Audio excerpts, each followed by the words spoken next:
동해시에서 이틀째 10명이 넘는 코로나19 확진자가 나오고 있습니다. 대규모 확산 우려 속에 내일부터 사회적 거리 두기가 2단계로 올라갑니다. 코로나19에 확진된 어린이를 돌보던 부모들이 감염되는 사례가 잇따르고 있습니다. 양양에서는 요양시설 종사자와 입소자가 확진됐습니다. 고성군이 재정 부족 사태가 우려되자 행사비와 일회성 경비 등을 줄여 추경 예산을 편성하기로 했습니다. 봄철 황사가 시작됐는데 영동 지역은 태백산맥이 먼지바람을 막아 영서 지역보다 미세먼지가 적은 것으로 나타났습니다. 안녕하십니까. 뉴스데스크 강원입니다. 동해시에서 코로나19 확진자가 연일 10명대로 발생하면서 대규모 확산이 현실화되고 있습니다. 안정세가 유지됐던 2개월여 만에 집단 감염 사태가 벌어지자 동해시는 내일 0시부터 사회적 거리 두기를 2단계로 올리기로 했습니다. 김영호 기자입니다. 동해시 천곡동의 한 일반 음식점입니다. 지난 19일 여기서 회식을 한 동해시청 공무원 3명이 최근 코로나19 확진 판정을 받았습니다. 음식점 주인도 확진되는 등 집단 감염이 확산되고 있습니다. 이곳 음식점을 다녀간 사람들이 코로나19 확진 판정을 받았고 가족들까지 N차 감염이 이어지고 있습니다. 어제와 오늘 발생한 확진자 27명의 감염 경로가 연결돼 있는 것으로 추정됩니다. 동해시청으로 확산세가 번지는 것도 문제입니다. 오늘도 시청 직원 2명이 확진되면서 관련 부서가 폐쇄됐고 자가격리자도 늘고 있습니다. 감염 직원이 있는 3개 부서는 운영에 차질을 빚고 있습니다. 밀접 접촉자는 자가격리시키고 단순 접촉자도 신속 항원 검사를 통해서 음성인자만 근무시키고 있습니다. 지원 인력을 발령내서 이제 근무를 시키고 있습니다. 최대한 주민들에게 피해가 가지 않도록. 이틀 연속 10명대의 확진자가 발생하자 동해시는 강도 높은 방역 조치에 들어갔습니다. 당장 내일 0시부터 사회적 거리 두기를 2단계로 상향하고 유흥시설은 밤 10시부터 운영이 중단됩니다. 지역사회 내 감염 경로 추적이 어려운 N차 감염 및 무증상자 등에 대한 대처가 엄중한 상황인 만큼 이번 사태를 조기에 차단하고 4차 대유행에 대비하고자 현재까지 동해시의 코로나19 누적 확진자는 305명. 지난해 12월부터 한 달 이상 이어진 확산 사태가 재현되지 않을까 걱정이 커지고 있습니다. MBC 뉴스 김영호입니다. 속초 지역에서 어린이 확진자 부모 등 모두 5명의 코로나19 확진자가 발생했습니다. 속초시 보건당국에 따르면 속초 204번과 205번 확진자는 어린이 확진자의 보호자로 병동 동반 입원 중에 검사를 받아 확진 판정을 받았습니다. 또 자가격리 중 증상이 나타난 3명도 검사 결과 확진됐습니다. 양양에서는 어제 확진자가 나온 요양시설에서 종사자 1명과 입소자 1명이 추가 확진됐습니다. 고성에서는 해외에서 입국한 10대 대학생, 강릉에서는 동해 확진자와 접촉한 50대가 각각 양성 판정을 받았습니다. 고성군이 지난해 재난지원금 지급과 지방교부금 감소 등으로 재정난을 겪고 있습니다. 고성군은 세출 예산의 10% 이상을 줄여 부족한 재원을 확보하기로 했습니다. 배현환 기자가 보도합니다. 코로나19 사태가 장기화되면서 고성군의 재정 상황도 상당히 악화됐습니다. 정부에서 고성군에 지급하는 지방교부세는 지난해 1,597억 원에서 올해 1,538억 원으로 59억 원가량 줄었습니다. 여기에 지난해 긴급 재난지원금을 지급하고 대규모 투자 사업을 실시하면서 통합재정안정화기금 185억 원을 사용해 여유 재원이 모두 소진됐습니다. 결국 고성군은 올해 세출 예산을 구조 조정하기로 결정했습니다. 코로나 시대 이후에 지금 지방교부세도 감축되고 해가지고 실질적으로 그 가용 재원이 많이 줄은 상태라 가지고 그런 세출 예산 구조 조정을 통해서 이에 따라 고성군이 세출 예산의 구조 조정을 위한 세부 방안 찾기에 나섰습니다. 세출 분야 1,623억 원 가운데 10% 이상을 줄이는 것이 목표입니다. 경비나 일회성 행사 비용을 과감히 줄이고 시급하지 않은 사업은 시행 시기를 늦추는 등 허리띠를 졸라매기로 했습니다. 코로나로 인해서 규모가 축소되거나 그다음에 전환되는 그런 행사 축제성 경비, 그다음에 또 일회성 경비, 그다음에 시급성이 낮은 투자 사업 등을 중점적으로 시행할 계획입니다. 고성군은 씀씀이를 줄인 것을 반영해 2021년 1회 추경안을 마련할 계획입니다. MBC 뉴스 배현환입니다. 도내 평균 미세먼지 농도가 대체로 나쁘지 않은 것으로 나타났는데 영동 지역이 영서보다는 대기질이 좋았습니다. 미세먼지 발생량의 차이도 있겠지만 태백산맥에 영향이 있는 것으로 분석됩니다. 이용 기자입니다. 대관령에서 바라본 강릉시입니다. 다소 뿌연 하늘 속에 도심이 흐리게 보입니다. 오늘 강릉시의 평균 미세먼지 농도는 56 마이크로그램, 초미세먼지 농도는 16 마이크로그램으로 환경부 기준 보통 등급을 나타냈습니다. 강원 영동 지역의 대기질이 어떤지 평균 미세먼지 농도를 분석해봤는데 비교적 청정한 수준을 보였습니다. 이달 1일부터 26일까지 영동 지역의 평균 미세먼지 농도는 41.4 마이크로그램, 초미세먼지는 15.8 마이크로그램으로 각각 보통 등급을 나타냈습니다. 농도가 가장 낮은 곳은 삼척시로 미세먼지와 초미세먼지 평균 농도가 각각 33 마이크로그램, 13 마이크로그램으로 나타났습니다. 영서 지역은 영동 지역보다 미세먼지 농도가 높았습니다. 같은 기간 영서 지역의 평균 미세먼지 농도는 48.9 마이크로그램, 초미세먼지는 23.2 마이크로그램으로 측정됐습니다. 상대적으로 농도가 높지만 환경부 기준으로는 보통 등급을 보여 대기질이 나쁘지는 않은 것으로 나타났습니다. 미세먼지 농도가 가장 높은 곳은 춘천시 온의동 65 마이크로그램, 초미세먼지 농도가 가장 높은 곳은 춘천시 석사동 31 마이크로그램으로 춘천 지역이 전반적으로 높았습니다. 영동과 영서 지역의 미세먼지 농도에서 차이를 보이는 건 태백산맥 영향 때문으로 분석됩니다.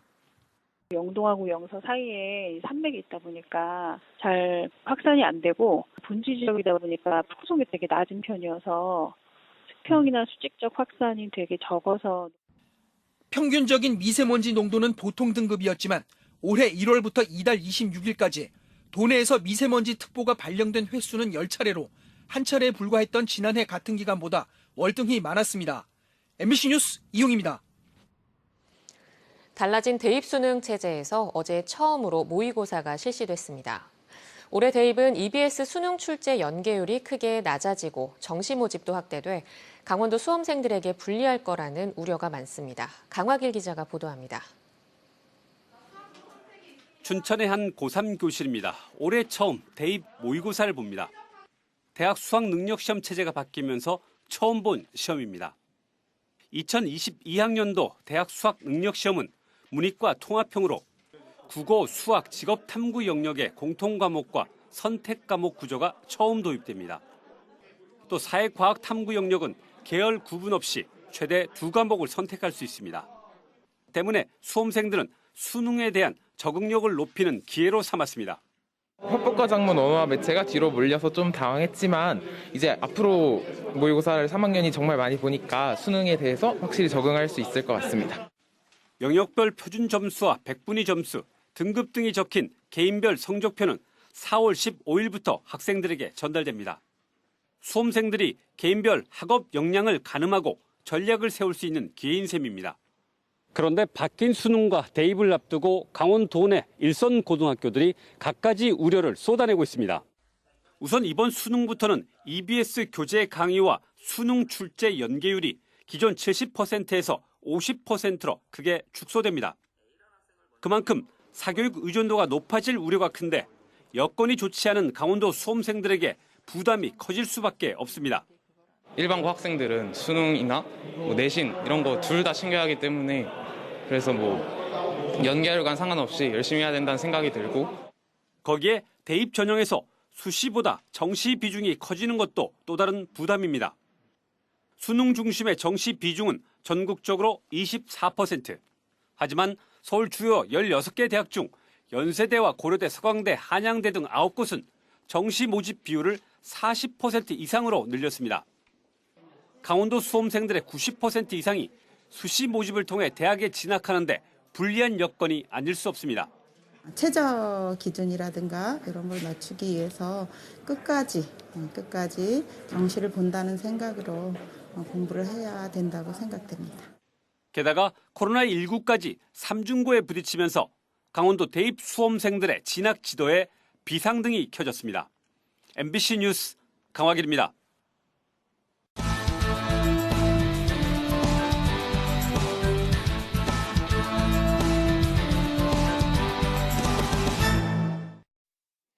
문성혁 해양수산부 장관이 참관한 가운데 지중해 프로젝트 제4차 협의회가 오늘 강릉시청에서 열렸습니다. 이번 협의회에는 강릉과 삼척, 속초, 울진 등 4개 지자체장이 참석해 강릉시는 항만 기능 다양화를 위한 주문진항 보도교 설치와 외국인 어선원 숙소 건립 등을 건의했습니다. 또 삼척시는 임원항과 덕산항의 자연재해 방지를 위한 항구 대책을, 속초시는 외홍치 해변 일원의 침식 방지 사업 지원 등을 촉구했습니다. 한편 동해시는 최근 코로나19 확진자가 속출함에 따라 오늘 협의회에는 불참했습니다. 한국은행 강릉본부와 강원본부는 이달 말로 끝나는 코로나19 피해 기업에 대한 금융 지원을 올해 9월 말까지 6개월 연장한다고 밝혔습니다. 지원 대상은 금융업과 부동산 임대업, 유흥주점업 등을 제외한 강원도 소재 중소기업으로 시중 금융기관 대출 가운데 0.25% 금리를 지원합니다. 지원 한도는 강릉본부 1,700억 원, 강원본부는 1,990억 원이며 업체당 대출 한도는 5억 원입니다. 다음 달 10일 치러지는 초중고졸 검정고시에 코로나19 확진자와 자가격리자를 위한 별도 시험장이 운영됩니다. 강원도 교육청은 코로나19 확진자나 자가격리자가 시험 응시를 원할 경우 오는 29일부터 4월 7일까지 유선으로 신청하고 시험 응시가 가능하다는 의사소견서와 외출 허가가 확인돼야 한다고 설명했습니다. 2021년도 제1회 초등학교, 중학교, 고등학교 졸업학력 검정고시 시험은 다음 달 10일 강릉지구 동명중학교, 춘천지구 춘천중학교, 원주지구 단구중학교에서 각각 치러집니다. 강원도가 올해 초중고 한복문화교육 공모사업에 선정돼 4천만 원의 국비를 지원받습니다. 초중고 한복문화교육 사업은 한복에 대한 어린이와 청소년의 관심을 높이고 한복문화 확산을 위해 한국공예디자인문화진흥원 한복진흥센터가 진행하는 사업입니다. 강원도는 희망학교를 모집해 6월부터 10월까지 초중고 한복문화교육 사업을 진행할 계획입니다. 강릉 안인화력발전소 건설과 관련해 법적 사항과 환경 문제 등을 논의하기 위한 특위 구성 결의안이 의회에서 부결됐습니다. 강릉시의회 더불어민주당 소속 의원 8명은 안인 석탄화력발전소 건설사업대책 특별위원회 구성 결의안을 발의했지만 본회의 표결에서 찬성 8명, 반대 9명으로 부결됐습니다. 이에 대해 강릉시민행동과 환경운동연합 강릉지회, 남항진 어촌계원들은 시민들에게 당장 밀접한 환경오염 문제를 정치적으로 해석해 부결됐다며 비판했습니다. 강원 동해안에서 울릉도를 오가는 정기 여객선이 오늘부터 운항을 재개했습니다. 시스포빌 여객선사 측은 오늘 오전 8시 강릉항에서 승객 360여 명을 태운 울릉도 여객선이 올해 첫 출항을 시작했다고 밝혔습니다. 이와 함께 다음 달 30일에는 동해시 묵호항에서 울릉도를 오가는 여객선도 운항을 재개할 예정입니다. 강원도에서 울릉도를 오가는 여객선은 코로나19 영향으로 지난해에는 4월 30일에 운항을 재개했습니다. 삼척시 근덕면 맹방 벚꽃길의 주정차와 도보 통행이 다음 달 4일까지 제한됩니다. 삼척시는 벚꽃 개화 시기에 상춘객이 몰리면서 코로나19 감염 위험이 높아질 것을 우려해 벚꽃길 2km 구간에 이 같은 조치를 내렸습니다. 벚꽃 구경을 위한 주정차와 승하차, 도보 통행을 제한하며 차를 타고 지나가면서 감상하는 것만 허용합니다. 코로나19 상황에서도 강릉 과학산업단지 입주 기업들의 매출이 크게 늘어난 것으로 나타났습니다. 강릉시에 따르면 지난해 과학산업단지 입주 기업들의 매출액은 3,500억 원으로 2019년 2,200억 원보다 59% 늘었고 고용 인원도 1,600명으로 1년 전 1,200명보다 33% 늘었습니다.